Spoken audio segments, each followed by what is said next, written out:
ನಮಸ್ಕಾರ ನ್ಯೂಸ್ 18 ಕನ್ನಡಕ್ಕೆ ಸ್ವಾಗತ. ನಾನು ಹರಿಪ್ರಸಾದ್. 2024ರ ಲೋಕಸಭಾ ಚುನಾವಣೆಯಲ್ಲಿ ಭಾರತೀಯರ ತೀರ್ಪಿನ ಆಧಾರದ ಮೇಲೆ ಈಗಾಗಲೇ ಸಮ್ಮಿಶ್ರ ಸರ್ಕಾರ ರಚನೆ ಆಗ್ತಾ ಇದೆ. ಪ್ರಧಾನಮಂತ್ರಿಯಾಗಿ ನರೇಂದ್ರ ಮೋದಿ ಅವರು 3ನೇ ಅವಧಿಗೆ ಇವತ್ತು ಸಂಜೆ 7:15ಕ್ಕೆ ಪ್ರಮಾಣ ವಚನವನ್ನು ಸ್ವೀಕರಿಸುವರಿದ್ದಾರೆ ರಾಷ್ಟ್ರಪತಿ ಭವನದಲ್ಲಿ. ರಾಷ್ಟ್ರಪತಿ ಭವನದ ಮುಂಭಾಗ ಮತ್ತೊಂದು ಅದ್ಭುತ ಸಂಜೆಗೆ ಸಜ್ಜಾಗಿರುವಂಥದ್ದು. ಮೋದಿಯವರು ಪ್ರಧಾನಮಂತ್ರಿಯಾಗಿ 2014-19ರಲ್ಲಿ ಯಾವ ಜಾಗದಲ್ಲಿ ಪ್ರಮಾಣ ವಚನವನ್ನು ಸ್ವೀಕರಿಸಿದ್ರು ಅಲ್ಲೇನೆ ಈ ಬಾರಿಯೂ ಕೂಡ ಪ್ರಮಾಣ ವಚನವನ್ನು ಸ್ವೀಕರಿಸ್ತಾ ಇದ್ದಾರೆ. ಮೋದಿ ಸರ್ಕಾರ 3.0 ರಚನೆ ಆಗ್ತಾ ಇದೆ. ಆದರೆ ಈ ಬಾರಿ ಮೋದಿಯವರು NDA ಸರ್ಕಾರದಿಂದ ಪ್ರಧಾನಮಂತ್ರಿಯಾಗಿ ಪ್ರಮಾಣ ವಚನವನ್ನು ಸ್ವೀಕರಿಸ್ತಾ ಇರುವಂಥದ್ದು.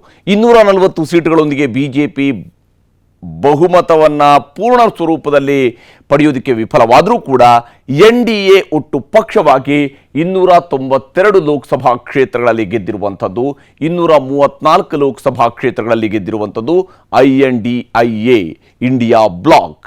ಹೀಗಾಗಿ 292 ಸದಸ್ಯ ಬಲವನ್ನು ಹೊಂದಿರುವಂತಹ ಮತ್ತು ಅದನ್ನು ತನ್ನ ಮಿತ್ರರನ್ನು ಹೆಚ್ಚಳ ಮಾಡಿಕೊಳ್ಳೋದ್ರ ಮೂಲಕವಾಗಿ 300ರ ಗಡಿಯನ್ನು ದಾಟಿಸ್ತಾ ಇರುವಂತಹ NDA ಸರ್ಕಾರದಿಂದ ಈಗ ಮೋದಿಯವರು ಆಡಳಿತವನ್ನು ನಡೆಸ್ತಾ ಇದ್ದಾರೆ. ಆದರೆ ಮೋದಿಯವರಿಗೆ 370ರ ಟಾರ್ಗೆಟನ್ನು ಇಟ್ಕೊಂಡು ಹೊರಟಂಥವರಿಗೆ 400 ಪಾರ್ ಅಂತ ಹೇಳ್ತಾ ಹೊರಟಂಥವರಿಗೆ ಯಾಕೆ ಅಷ್ಟೊಂದು ದೊಡ್ಡ ಗುರಿಯನ್ನು ತಲುಪೋದಕ್ಕೆ ಸಾಧ್ಯ ಆಗಿಲ್ಲ? ಹೋಗಲಿ, 273ರನ್ನು ದಾಟಿಸ್ಕೊಳ್ಳೋದಕ್ಕೆ ಅಂದರೆ ಸಿಂಪಲ್ ಮೆಜಾರಿಟಿನ ದಾಟಿಸ್ಕೊಳ್ಳೋದಕ್ಕೆ ಯಾಕೆ BJPಗೆ ಸಾಧ್ಯ ಆಗಿಲ್ಲ ಅನ್ನುವಂಥ ವಿಚಾರಗಳು ಬಂದಂತಹ ಸಂದರ್ಭದಲ್ಲಿ ಬಹಳ ಮುಖ್ಯವಾಗಿ ಈ ಚುನಾವಣೆಯನ್ನು ಅವಲೋಕನ ಮಾಡ್ತಾ ಇರುವಂಥವ್ರು ಎಲ್ಲರೂ ಕೂಡ ಹೇಳ್ತಾ ಇರುವಂಥ ಒಂದು ಮಾತನ್ನು, ಮೋದಿಯವರು ಕೂಡ NDA ಮಿತ್ರರ ಸಭೆಯಲ್ಲಿ ಏನು ಪಾರ್ಲಿಮೆಂಟ್ನ ಸೆಂಟ್ರಲ್ ಹಾಲ್ನಲ್ಲಿ ನಡೀತು, ಆ ಒಂದು ಸಂಸತ್ ಭವನದ ಸೆಂಟ್ರಲ್ ಹಾಲ್ನಲ್ಲಿ ನಡೆದಂತಹ ಸಭೆಯಲ್ಲೂ ಕೂಡ ಹೇಳಿದರು ಸಂವಿಧಾನದ ವಿಚಾರಗಳನ್ನು ಹೇಳ್ತಾ ಇದ್ರು ನಮ್ಮ ವಿರೋಧಿಗಳು ಅಂತೇಳಿ. ಆದರೆ ಈ ಸಂವಿಧಾನದ ವಿಚಾರಗಳನ್ನು ಹೇಳ್ತಾ ಇದ್ದಂಥದ್ದೇ ಯಾವ ಸ್ವರೂಪದಲ್ಲಿ ಪರಿಣಾಮವನ್ನು ಬೀರಿದೆ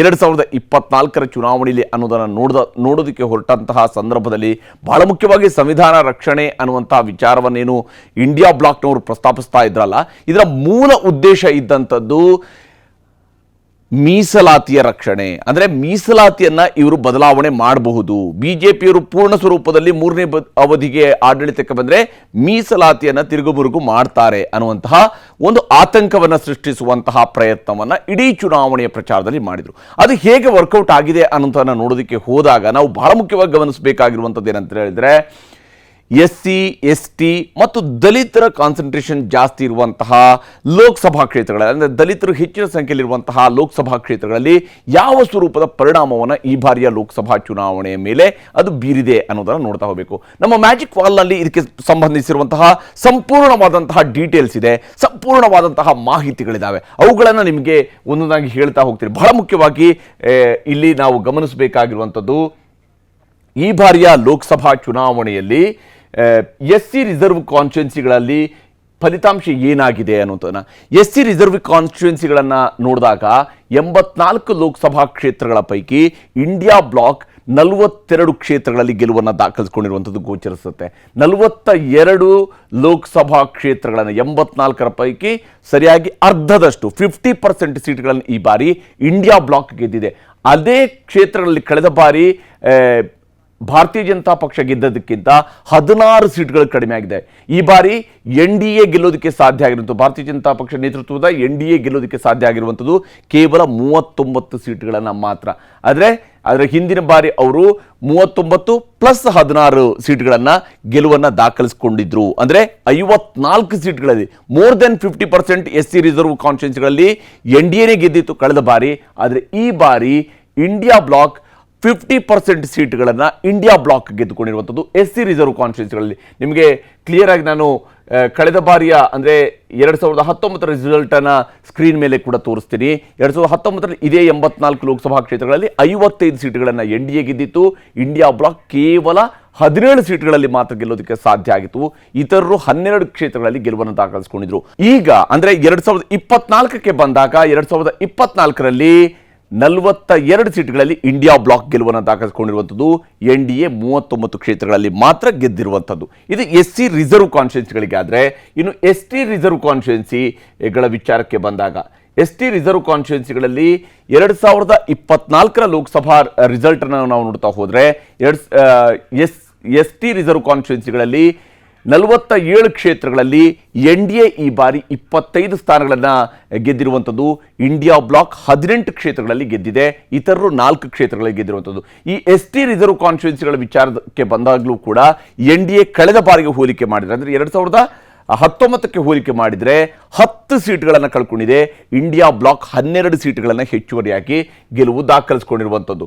12 ಸೀಟ್ಗಳಲ್ಲಿ ಹೆಚ್ಚುವರಿಯಾಗಿ ಈಗ ಇಂಡಿಯಾ ಬ್ಲಾಕ್ ಗೆದ್ದಿರುವಂಥದ್ದು ಸ್ಪಷ್ಟವಾಗಿ ಗೋಚರ ಆಗುತ್ತೆ. ನಿಮಗೆ 2019ರ ರಿಸಲ್ಟನ್ನು ಒಮ್ಮೆ ನಿಮಗೆ ತೋರಿಸೋದಿದ್ರೆ, 2019ರ ರಿಸಲ್ಟ್ನಲ್ಲಿ NDA 34 ಕ್ಷೇತ್ರಗಳಲ್ಲಿ ಗೆಲುವನ್ನು ದಾಖಲಿಸಿಕೊಂಡಿತ್ತು, 48.11% ಮತವನ್ನು ಕೂಡ ಗಳಿಸಿತ್ತು.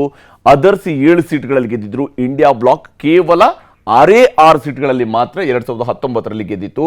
ಆದರೆ 2024ಕ್ಕೆ ಬಂದಾಗ, 2024ರ ರಿಸಲ್ಟ್ನ ವಿಚಾರಕ್ಕೆ ಬಂದಾಗ NDA 25 ಸೀಟ್ಗಳಿಗೆ ಸೀಮಿತ ಆಗಿದೆ, 10 ಸೀಟ್ಗಳನ್ನು ಕಳ್ಕೊಂಡಿರುವಂಥದ್ದು. ಇಂಡಿಯಾ ಬ್ಲಾಕ್ 18 ಕ್ಷೇತ್ರಗಳಲ್ಲಿ ಗೆಲುವನ್ನು ದಾಖಲಿಸಿಕೊಂಡಿದೆ, ಅದರ್ಸ್ 4 ಕ್ಷೇತ್ರಗಳಲ್ಲಿ ಮಾತ್ರ ಗೆದ್ದಿದ್ದಾರೆ. ಆದರೆ ಅದಕ್ಕಿಂತ ಇಂಟ್ರೆಸ್ಟಿಂಗ್ ಆಗಿರುವಂಥ ಇನ್ನೊಂದು ಅಂಶವನ್ನು ನಾನು ನಿಮಗೆ ಇಲ್ಲಿ ಪಾಯಿಂಟ್ ಔಟ್ ಮಾಡಬೇಕು. ಯಾಕೆಂದರೆ ಸಂವಿಧಾನ ರಕ್ಷಣೆ ಅನ್ನುವಂತಹ ವಿಚಾರದಲ್ಲಿ ನಾನು ಆಗಲೇ ಹೇಳಿದೆ, ಇದು ಮೀಸಲಾತಿಯ ವಿಚಾರವನ್ನು ಕೂಡ ಬಹಳ ಮುಖ್ಯವಾಗಿ ಒಂದು ಆತಂಕವನ್ನು ಜನರ ನಡುವೆ ಈ ಒಂದು ಮೀಸಲಾತಿಯನ್ನು ಬದಲಾವಣೆ ಮಾಡಬಹುದು, ಭಾರತೀಯ ಜನತಾ ಪಕ್ಷದವರು ಬಂದರೆ ಮೀಸಲಾತಿಯನ್ನು ಕಿತ್ತುಕೊಳ್ತಾರೆ ಅನ್ನುವಂಥ ಒಂದು ಆತಂಕ ಏನು ವಿಚಾರಗಳನ್ನು ಇಂಡಿಯಾ ಬ್ಲಾಕ್ನವರು ಪ್ರಸ್ತಾಪ ಮಾಡ್ತಾನೆ ಇದ್ರು, ಆ ಆತಂಕದ ಬಗ್ಗೆ ಮಾತನಾಡ್ತಾ ಇದ್ರು. ಆ ವಿಚಾರಕ್ಕೆ ಸಂಬಂಧಪಟ್ಟಂತೆ ನೋಡ್ತಾ ಹೋದಾಗ ದಲಿತರು 20%ಗಿಂತ ಹೆಚ್ಚು ಇರುವಂತಹ ಮತಕ್ಷೇತ್ರಗಳ ವಿಚಾರಕ್ಕೆ ನಾವು ನೋಡಬೇಕು. ಅಂದರೆ ಇಡೀ ದೇಶದಲ್ಲಿ ದಲಿತರು 20%ಗಿಂತ ಹೆಚ್ಚು ಇರುವಂತಹ ಮತಕ್ಷೇತ್ರಗಳ ವಿಚಾರ. ಇಡೀ ದೇಶದಲ್ಲಿ ದಲಿತರು 20%ಗಿಂತ ಹೆಚ್ಚಿರುವಂತಹ ಮತಕ್ಷೇತ್ರಗಳು 160 ಲೋಕಸಭಾ ಕ್ಷೇತ್ರಗಳು. ಈ 160 ಲೋಕಸಭಾ ಕ್ಷೇತ್ರಗಳ ವಿಚಾರಕ್ಕೆ ಬಂದಾಗ 95 ಲೋಕಸಭಾ ಕ್ಷೇತ್ರಗಳಲ್ಲಿ ಈ ಬಾರಿ ಇಂಡಿಯಾ ಬ್ಲಾಕ್ ಗೆದ್ದಿದೆ. 95 ಲೋಕಸಭಾ ಕ್ಷೇತ್ರಗಳಲ್ಲಿ ಇಂಡಿಯಾ ಬ್ಲಾಕ್ ಗೆದ್ದಿದೆ. 37 ಸೀಟ್ಗಳನ್ನು NDA ಕಳ್ಕೊಂಡಿದೆ. 37 ಸೀಟ್ಗಳನ್ನು NDA ಕಳ್ಕೊಂಡಿದೆ. NDA ಕೇವಲ 60 ಸೀಟ್ಗಳಲ್ಲಿ ಗೆದ್ದಿದೆ. ಇಂಡಿಯಾ ಬ್ಲಾಕ್ 95 ಸೀಟ್ಗಳಲ್ಲಿ ದಲಿತರು ಹೆಚ್ಚಿನ ಸಂಖ್ಯೆಯಲ್ಲಿರುವಂತಹ ಕ್ಷೇತ್ರಗಳಲ್ಲಿ ಗೆಲುವನ್ನು ದಾಖಲಿಸಿಕೊಂಡಿರುವಂಥದ್ದು. 55 ಸೀಟ್ಗಳು ಹೆಚ್ಚುವರಿಯಾಗಿ ಇಂಡಿಯಾ ಬ್ಲಾಕ್ ಗೆದ್ದಿದೆ. ಈ 160ರಲ್ಲಿ ಆಲ್ಮೋಸ್ಟ್ ಅರ್ಧಕ್ಕಿಂತ ಜಾಸ್ತಿ ಸೀಟ್ಗಳು, ನೋಡಿ ಅರ್ಧಕ್ಕಿಂತ ಜಾಸ್ತಿ ಸೀಟ್ಗಳು 95 ಸ್ಥಾನಗಳನ್ನು ಇಂಡಿಯಾ ಬ್ಲಾಕ್ ಗೆದ್ದಿದೆ. ಯಾವ ಸ್ವರೂಪದಲ್ಲಿ ಸಂವಿಧಾನ ರಕ್ಷಣೆ ಅನ್ನುವಂತಹ ವಿಚಾರ ಈ ಬಾರಿಯ ಲೋಕಸಭಾ ಚುನಾವಣೆಯಲ್ಲಿ ಎಷ್ಟು ದೊಡ್ಡ ಪಾತ್ರವನ್ನು ನಿಭಾಯಿಸಿತ್ತು ಅನ್ನೋದನ್ನು ಈ ಅಂಕಿಅಂಶ ಸ್ಪಷ್ಟವಾಗಿ ನಮಗೆ ಹೇಳುವಂಥದ್ದು. ಅಂದರೆ ಈ ಅಂಕಿಅಂಶದಲ್ಲಿ ನೋಡಿ, ನಿಮಗೆ 2024 ರಿಸಲ್ಟನ್ನು ಹೇಳಿದೆ ನಾನು. 2019 ರಿಸಲ್ಟನ್ನು ಕ್ವಿಕ್ ಆಗಿ ತೋರಿಸ್ತೀನಿ. 2019ರಲ್ಲಿ 160 ಲೋಕಸಭಾ ಕ್ಷೇತ್ರಗಳು ಏನು ದಲಿತರು 20%ಗಿಂತ ಹೆಚ್ಚಿರುವಂತಹ ಕ್ಷೇತ್ರಗಳೇನಿದ್ದಾವೆ, ಅಲ್ಲಿ NDA 97 ಸೀಟ್ಗಳನ್ನು ಗೆದ್ದುಕೊಂಡಿತ್ತು. ಅಂದರೆ 50%ಗಿಂತ ಜಾಸ್ತಿ ಸೀಟ್ಗಳು NDA ಪಾಲಾಗಿದ್ವು. 42.01%ನಷ್ಟು ಮತಗಳಿಕೆಯೂ ಕೂಡ ಮಾಡಿಕೊಂಡಿತ್ತು. ಆಗ ಅಂದರೆ 2019ರಲ್ಲಿ ಇಂಡಿಯಾ ಬ್ಲಾಕ್ ಈ 160 ಕ್ಷೇತ್ರಗಳಲ್ಲಿ ಗೆದ್ದಿದ್ದು ಕೇವಲ 40 ಸೀಟ್ಗಳನ್ನು ಮಾತ್ರ. 35.95%ನಷ್ಟು ಮತಗಳಿಕೆ ಅವರಿಗಿತ್ತು. ಅದರ್ಸ್ ಇತರರು 23 ಸೀಟ್ಗಳನ್ನು ಗೆದ್ದಿದ್ರು. 22.04%ನಷ್ಟು ವೋಟ್ ಇತರರ ಕೈಯಲ್ಲಿತ್ತು. ಆದರೆ ಈಗ ಬಂದು ನೋಡಿದಾಗ, ಅಂದರೆ ಈ ಬಾರಿಯ ಲೋಕಸಭಾ ಚುನಾವಣೆಗೆ ಬಂದಾಗ, 2024ರ ಲೋಕಸಭಾ ಚುನಾವಣೆಗೆ ಬಂದು ನೋಡಿದಾಗ ಇಂಡಿಯಾ ಬ್ಲಾಕ್ 95 ಸೀಟ್ಗಳಲ್ಲಿ ಗೆದ್ದಿದೆ. NDA 60 ಸೀಟ್ಗಳಲ್ಲಿ ಮಾತ್ರ ಗೆದ್ದಿರುವಂಥದ್ದು. 37 ಸೀಟ್ಗಳನ್ನು ಕಳ್ಕೊಂಡಿದೆ. ಅದರ್ಸ್ ಕೇವಲ 5 ಸೀಟ್ಗಳಲ್ಲಿ ಮಾತ್ರ ಗೆಲುವನ್ನು ದಾಖಲಿಸಿಕೊಳ್ಳೋದಕ್ಕೆ ಸಾಧ್ಯ ಆಗಿರುವಂಥದ್ದು. ಇದರಲ್ಲೇ ನಾವು 2009ರ ರಿಸಲ್ಟನ್ನು ನೋಡಿದರೆ, ಅಂದರೆ ಮೋದಿ ಸರ್ಕಾರ ಬರೋದಕ್ಕಿಂತ ಹಿಂದೆ UPA ಸರ್ಕಾರ ಇದ್ದಂತಹ ಅವಧಿಯಲ್ಲಿ ಹಾಗಾದರೆ ಏನಿತ್ತು ಅಂತ ಹೇಳಿದರೆ, ಆವಾಗ ಇತರರು ಅಂದರೆ ಇಂಡಿಯಾ ಬ್ಲಾಕ್ನ ಹೊರಗಡೆ ಇದ್ದಂಥ, ಈಗಿನ ಇಂಡಿಯಾ ಬ್ಲಾಕ್ನ ಹೊರತಾಗಿರುವಂತಹ ಪಕ್ಷಗಳಿದಾವಲ್ಲ, ಅವರುಗಳು ಹೆಚ್ಚು ಸ್ಥಾನಗಳನ್ನು ಗಳಿಸಿದರು. 66 ಸೀಟ್ಗಳಲ್ಲಿ ಇತರರ ಗೆಲುವು ಆಗಿತ್ತು. NDA 59 ಸೀಟ್ಗಳಲ್ಲಿ ಗೆದ್ದಿತ್ತು. 35 ಸೀಟ್ಗಳಲ್ಲಿ ಮಾತ್ರನೇ ಇಂಡಿಯಾ ಬ್ಲಾಕ್, ಅಂದರೆ ಕಾಂಗ್ರೆಸ್ ಅನ್ನು ಒಳಗೊಂಡಿರುವಂಥ ಇಂಡಿಯಾ ಬ್ಲಾಕ್ 2009ರಲ್ಲಿ ಕಾಂಗ್ರೆಸ್ ಅಂದರೆ UPA ಅಧಿಕಾರಕ್ಕೆ ಬಂದಾಗಲೂ ಕೂಡ ದಲಿತರು 20% ಇದ್ದಂತಹ ಕ್ಷೇತ್ರಗಳಲ್ಲಿ ಕೇವಲ 35 ಸೀಟ್ ಗೆದ್ದಿತ್ತು. ದಲಿತರು 20% ಇದ್ದಲ್ಲಿ ಕೇವಲ 35 ಸೀಟ್ ಗೆದ್ದಿತ್ತು. ಅದರ್ಸ್ 66 ಗೆದ್ದಿದ್ರು. NDA 59 ಸ್ಥಾನಗಳಲ್ಲಿ ಗೆಲುವನ್ನು ದಾಖಲಿಸಿಕೊಂಡಿತ್ತು.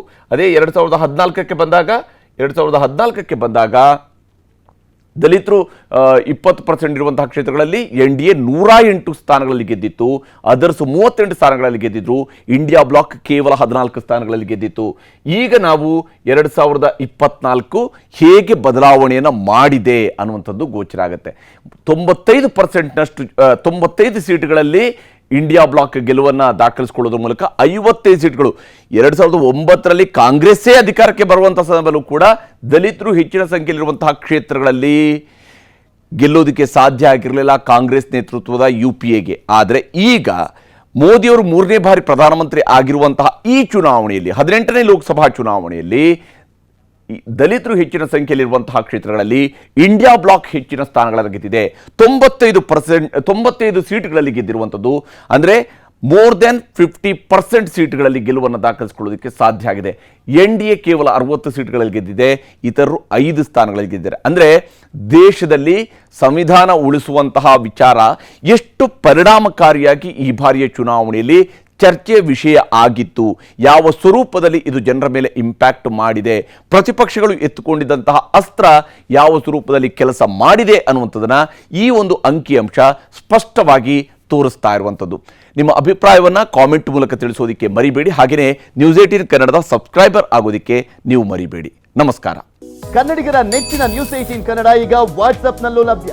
ಕರ್ನಾಟಕ, ದೇಶ ವಿದೇಶಗಳ 360 ಡಿಗ್ರಿ ಸುದ್ದಿಯ ವಿವರಗಳನ್ನ ನಿಮ್ಮ ಕೈ ಬೆರಳುಗಳಲ್ಲೇ ಪಡಿಲಿಕ್ಕೆ ಈ QR ಕೋಡ್ ಅನ್ನ ಸ್ಕ್ಯಾನ್ ಮಾಡಿ, ನಮ್ಮ ಚಾನಲ್ ಫಾಲೋ ಮಾಡಿ, ನೋಟಿಫಿಕೇಶನ್ ಆನ್ ಮಾಡಿ.